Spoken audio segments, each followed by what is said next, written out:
In the chaos of parenting, it can be easy to forget that our children are full human beings just like us, with a rich inner life and a sense of self. Yes, they need our guidance as they learn how to move their bodies, interact with others, and manage big feelings, but they also deserve our respect. For me, the principle of treat others the way you want to be treated starts here, in the parent-child relationship. Opportunities for respect show up in countless tiny moments throughout the day, from diaper changes to full-blown meltdowns. So in this video, I'm going to share the small, everyday ways that I practice respectful parenting with my toddler, honoring her autonomy, listening to her voice, and guiding her without losing my cool.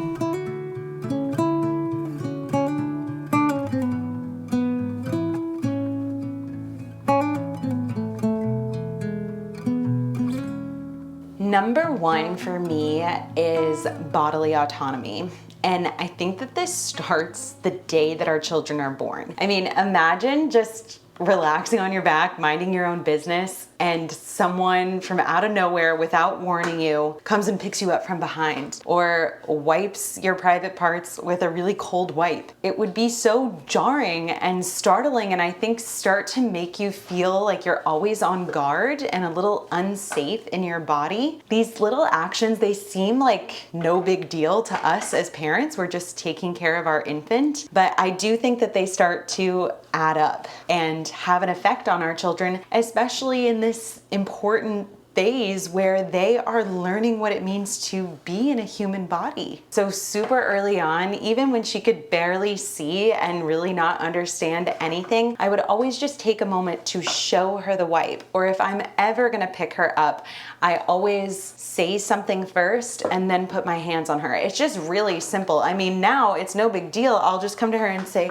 1, 2, 3 and pick her up. But I think that just that little moment of acknowledgement and warning that you're about to maneuver your child can be really, really helpful. Another place that bodily autonomy comes up for me is on the playground. I feel like I'm always seeing parents making their children do something that they don't want to do physically. And it falls on both ends of the spectrum. There are some parents who are way too overly cautious and won't let their children climb or explore and make them hold their hands everywhere they go, which I think can be really, really limiting in their physical development and make them feel overly cautious and anxious in their bodies. And then on the other end of the spectrum, there's the parents who are trying to force their kids to do something that their child just doesn't physically feel ready to do. And for me, we go to the playground so that we can be outside, be around other people, and just relax and enjoy ourselves. So I'm never judging what it is that she wants to do when we're at the playground. Sometimes she wants to swing for 45 minutes. Great. Other times she just wants to sit off on the side and observe and take things in. I think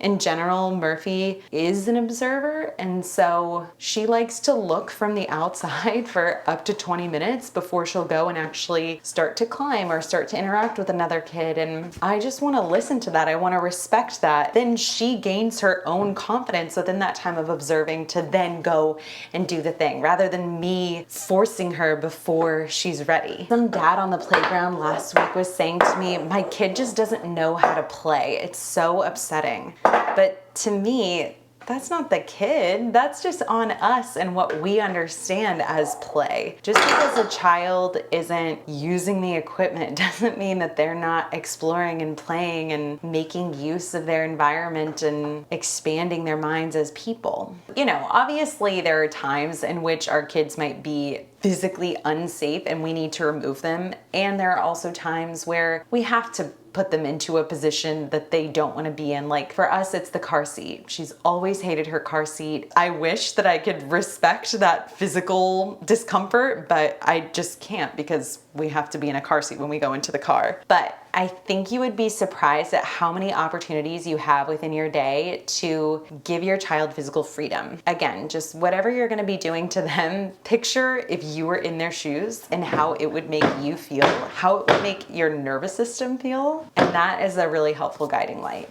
Just trust that there's no right or wrong way to physically do something and develop. And each child is gonna physically develop in their own unique way, in their own unique time. Hi. Let's go to the market.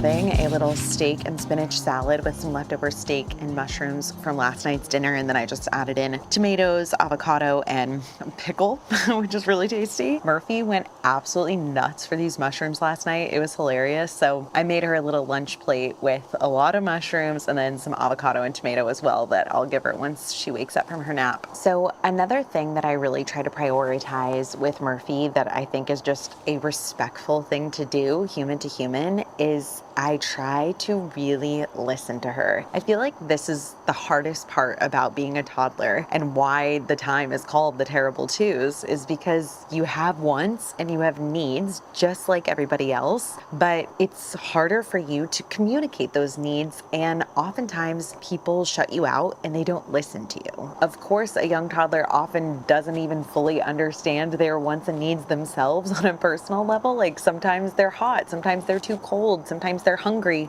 but they don't have the capability to fully comprehend why they're feeling that way and what it means. And they certainly don't have the ability to communicate those needs. But I take it on as my responsibility to be observant of my child, to try to be in rhythm with her and in rapport with her, so that when she is starting to freak out, when she is whining or crying or panicking, I am tuned in enough to help her, to give her food if she's hungry, to give her milk if she's thirsty. And then there are the times where she wants to be up on her helper tower in the kitchen, for example. And then I put her up onto the tower, and then she gets up there and realizes, wait, I don't want to be up here. I want to be down. Then I take her down. And then she wants to be back up. And then she wants to be down. It goes down. Down. And it can go on and on. So I don't necessarily think we need to cater to their every single desire. Some boundaries can be helpful and necessary there, but because of these moments where they're sort of wishy-washy and not really standing their ground in what it is that they initially said they wanted, I think it can be easy to sort of assume that your baby or toddler never really knows what they need or want, and so you can just ignore their desires, or you can get frustrated with their desires, certainly. But just because there are times where they're unsure and there's seemingly no logic behind why they're going back and forth on what it is they want, that doesn't mean that there aren't times where they're very certain and very confident in what it is that they want or need. For example, about 2 weeks ago, we walked Murphy over to our neighbor's house because they had just put up these big blow-up dogs in the front yard for Halloween, and we took her over to see them, and their kids were outside, and we ended up playing and hanging out with them for a couple of hours. It was super fun. The next day, Carson brought Murphy home from daycare. I went and met them out at the car, as I always do. She looked at me and she said, duh. And I just assumed she was babbling.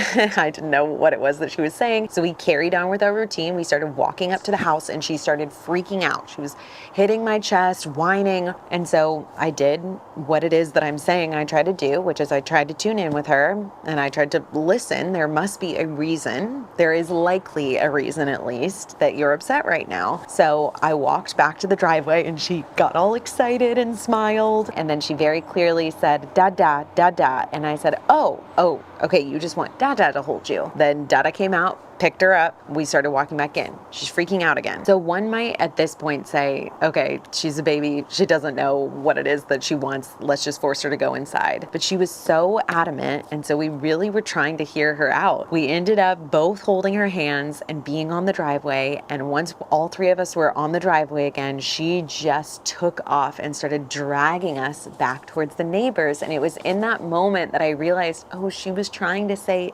dog. She wanted to go go back to see the big dogs at the neighbor's house. So once Karsten and I realized, oh my God, dog, we said, dog, you want to see the dog, Murphy? She was giggling with delight. She was so happy and so excited. And we went back over to the neighbors, and now for 2 weeks, every day when she gets home from daycare, she says, dog. And all three of us go over, and we've started forming a little friendship with our neighbors and the neighbors' kids. And it's just been so fun and such a special neighborly young kid experience. And we wouldn't have had these fun, awesome 2 weeks with our neighbors if it weren't for Murphy, and if I hadn't tried to listen to what it was that she was telling me. So I have countless examples like that where my brain initially assumes that she's just a baby and she doesn't know what she's talking about. But then when I actually take the time to slow down and understand what she's trying to communicate, she's very clear. And oftentimes it's simple things like she sees the light switch when I'm hanging clothes in the closet and she's trying to lean over so she can play with the light switch, or the front door. She loves to look at the doorknob and really get up close and personal with it. And so, I think to us as adults, a lot of these things, when we actually listen to what it is that they want, might seem silly and small and stupid and not worth our time. But I just always try to put myself in her shoes. I think about how upsetting and frustrating it would be if whenever I was trying to look at something, or when I saw something cool that I wanted to check out further,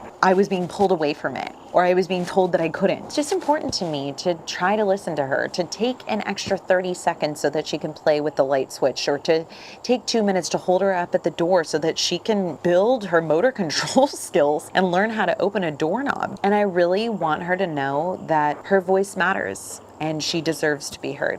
And hopefully that'll really show her too that everyone's voice matters. We are all entitled to have our own thoughts and feelings and emotions and express ourselves in the way that we want to express ourselves. All right, with that, I normally work during Murphy's nap, but honestly, I'm feeling a little tired today and I am just loving my book so much. It's called The Great Believers. So I'm gonna take this opportunity to just kind of relax and eat lunch and read my book.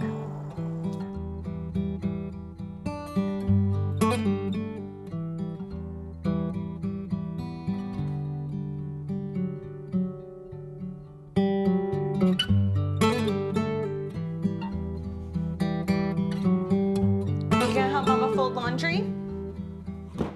All right, this may seem pretty obvious when it comes to having respect for someone, but I really don't lose my cool on her, or at least I try not to lose my cool on her, especially because a lot of the times she doesn't know what it is that she's doing. If she pulls my hair, or if she spills water, or if she drops something, she's not intentionally doing those things. They're just an accident. So it just makes no sense to lose your cool and get super upset at a baby who's just accidentally doing something. When it comes to the things like biting and hitting, I also don't lose my cool on her when she does those things, because they're not accidents, but I think she's just trying to see what happens and trying to get a reaction out of me. So losing my cool is only going to make her do it again because she got a rise out of me. Staying calm and collected both serves as a way to respect her as another human being, but also to help with some of those behavioral things that might come up in the toddler years.